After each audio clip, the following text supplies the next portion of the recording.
Mais ça, c'est un truc aussi qui est assez, qui est assez plaisant. Pas le fait qu'il veuille se faire brûler, hein.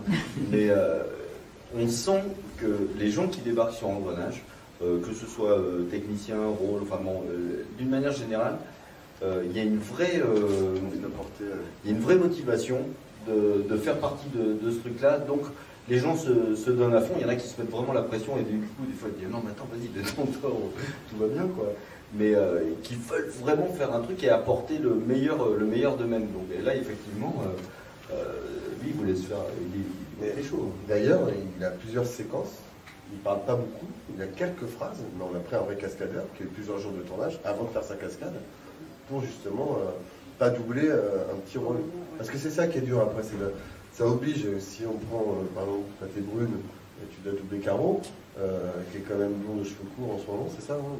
Ouais, il faut faire une perruque, il faut être sûr de la qualité de la perruque. Pour que ça soit une bonne perruque, ça coûte de l'argent, ça prend du temps à installer.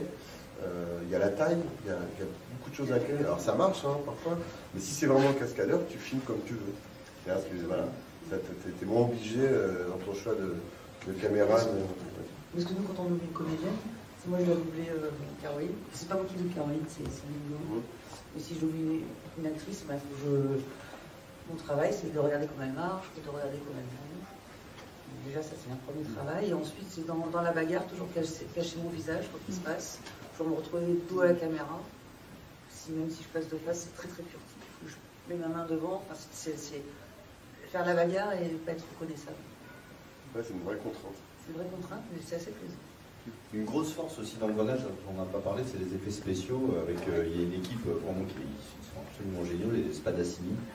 Là, la manière dont ils font les corps, les cadavres, et puis alors, ils sont plus dans des ambiances assez gothiques dans leur look. Et c'est des gens qui se projettent au quotidien dans la mort, parce qu'ils ont une espèce de truc quand même avec ça. Et quand ils vont faire un noyer, bon, ils vont voir des noyers, voilà, s'ils font un brûlé, machin, si c'est un mec qui a été bouffé par les rats. Ils sont dans cette ambiance-là, ils arrivent avec leur jerrycan de sang, et c'est 4 heures de maquillage pour faire des trucs qui sont extrêmement bien faits. Quoi. Enfin, je sais quand on déjeuner, j'avais fracassé à coups de poing, là, le maquillage qu'ils lui font, c'est dingue, des types brûlés, enfin je sais pas. Des autopsies aussi.